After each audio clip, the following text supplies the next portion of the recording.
আসসালামু আলাইকুম। কাছে দূরে দেশ ও দেশের বাইরে যে যেখান থেকে আমার আজকের ভিডিওটি দেখছেন, আশা করি সবাই আল্লাহর রহমতে ভালো আছেন, সুস্থ আছেন। আমরাও আলহামদুলিল্লাহ ভালো আছি। প্রতিদিনের মতো নতুন আরেকটা ব্লগ ভিডিও নিয়ে চলে আসলাম। আশা করি আমার আজকের ভিডিওটা আপনাদের ভালো লাগবে। ভিডিওটা ভালো লাগলে সম্পূর্ণ ভিডিও জুড়ে পাশে থাকার অনুরোধ রইল। তো আমি কিন্তু আজকে কুশলি পিঠা করব নারকেল দিয়ে, এজন্য কিন্তু আমি নারকেল ছিলতেছি। আর অনেকে কিন্তু নারকেল ছিলতে পারে না, কিন্তু আমার কাছে নারকেল ছিলাটা কিন্তু একদম সহজ মনে হয়। আর এটা কিন্তু আমি ছোটোবেলা থেকেই শিখেছি, কারণ আমার মামারা যখন নারকেল ছিলতো তখন তাদের দেখা দেখি কিন্তু আমি চেষ্টা করে করে নারকেল ছিলাটা শিখে গেছি।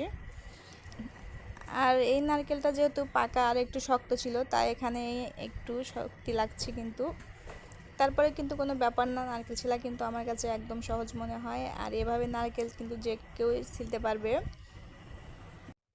তারপরে যে আমি কিন্তু নারকেলটা ছিলে, এখন নারকেলটাকে কিন্তু একটু ছিলে নিচ্ছি ভালো করে। এখানে গায়ে যেটা থাকে সেটা আমি পরিষ্কার করে নিচ্ছি, কারণ এটা কিন্তু আমি নারকেলটা কুড়াবো, আর যদি এখানে ময়লা থাকে তাহলে কিন্তু ময়লা কিন্তু নারকেলের ভিতরে পড়বে। এজন্য কিন্তু আমি নারকেলের বডিটা একদম পরিষ্কার করে নিলাম। তারপরে যে নারকেলটা ফেটে তারপরে এখান থেকে পানি বের করে নিচ্ছি। আর নারকেলটা কিন্তু একদম ফ্রেশ তরতাজা, পানিটাও কিন্তু অনেক মজা ছিল। আর নারকেলের পানিটা কিন্তু আমার মেয়েরা অনেক পছন্দ করে, তো তাদের জন্য কিন্তু আমি পানিটা গ্লাসে ঢেলে দিচ্ছি। আর যে পানিটা বের করেছি এখানে কিন্তু মোটামুটি 1 পোয়ার মতো পানি হয়েছে। আর এই যে নারকেলটা কিন্তু আমি ফাটিয়ে নিয়েছি, নারকেল একদম ফ্রেশ আর কি মোটা নারকেল। আর নারকেলটা কিন্তু অনেক মিষ্টি ছিল। যাই হোক, এই নারকেলটা তো আর আমরা খালি খাবো না, এটাকে আমরা পিঠা করে খাবো। তো যাই হোক, নারকেলটা কিন্তু আমি এটাকে কুড়িয়ে নিয়েছি। আর নারকেল কুড়ানোর সময় কিন্তু বাচ্চারা অনেক ডিস্টার্ব করছিল যে তারা নারকেল খাবে, তো তাদের চোখের ফাঁকে কিন্তু আমি নারকেলটা কুড়িয়েছি। যাই হোক, আর সেটা কিন্তু ভিডিও করানো হয়নি। তো যা নারকেল, দারচিনি, সাদা এলাচ, কালো এলাচ, চিনি এটাকে দিয়ে ভালো করে জাল করে নেব। আর যারা আমার ভিডিও দেখতে দেখতে এ পর্যায়ে চলে এসেছেন, একটা লাইক করতে ভুলে গেছেন, তারা ছোট্ট একটা লাইক করবেন। আর যারা আমার চ্যানেল নতুন ভিজিট করেছেন, আমার ভিডিওটা ভালো লাগলে আমার চ্যানেলটাকে সাবস্ক্রাইব করে আমার পাশে থাকবেন। আর যারা অলরেডি এই কাজটি করেছেন তাদেরকে অসংখ্য ধন্যবাদ। তারপরে যে আমি কিন্তু মিডিয়াম আঁচে নারকেলটা ভেজে নিয়েছি।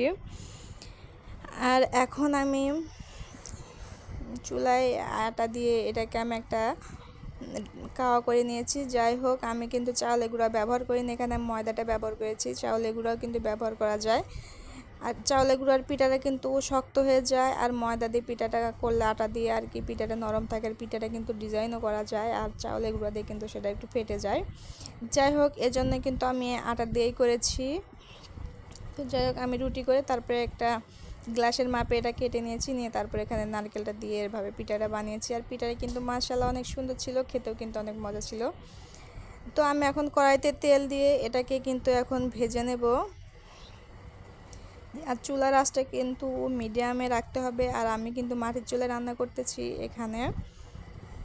তো এখানে কিন্তু আমার জালটা কিন্তু কমানো বাড়ানো নিয়ে কোনো সমস্যা হচ্ছে না। যাই হোক, আমি কিন্তু এটাকে আস্তে আস্তে ভেজে নেব। আর এটা কিন্তু ভাজতে বেশি সময় লাগবে না, কারণ এটা যেহেতু আটা দিয়ে করা, এটাকে ভাজতে সময় লাগে না। আসলে এসব পিঠা বানানো কিন্তু অনেক ঝামেলার কাজ। তারপরে কি করব, মেয়ের আবদারে কিন্তু বানাতে হয়, আর মেয়েকে নিয়ে স্কুলে যেতে হয়, আর একটা বাচ্চা সামলে এসব কিন্তু করা অনেকটাই ঝামেলা। তারপর আজকে কিন্তু বন্ধুর দিন ছিল, এজন্যই আমি এই পিঠাটা করেছি। তো যাই হোক, যে আমি কিন্তু আস্তে আস্তে পিঠাগুলো কিন্তু ভেজে নিচ্ছি নাড়াচাড়া করে। পরে আমি কিন্তু সাদাটা ভেজে নিয়েছি। এরপরে আমি কড়াইতে অল্প একটু তেলের ভিতরে অল্প একটু হলুদ দিয়েছি, দিয়ে এটাকে কিন্তু আমি ভেজে নিচ্ছি। আর এটাতে কিন্তু হলুদ কালার হবে। পিঠাটা কিন্তু দেখতে 2 রকম হলে কিন্তু মানে দেখতে অনেকটাই সুন্দর লাগে, খেতে তো স্বাদ একই রকমই থাকে, কিন্তু দেখতে অনেকটা ভালো লাগে সাদা আর হলুদ, এজন্য কিন্তু আমি একটু হলুদ দিয়েছি। তো যাই হোক, এই যে আমার পিঠাগুলো কিন্তু ভাজা শেষ। পিঠাগুলো খেতে কিন্তু অনেক মজা ছিল, আর দেখতেও কিন্তু অনেক সুন্দর। আপনারাও চাইলে বানিয়ে খেতে পারেন। তো আজকের মতো এখানে, আল্লাহ হাফেজ।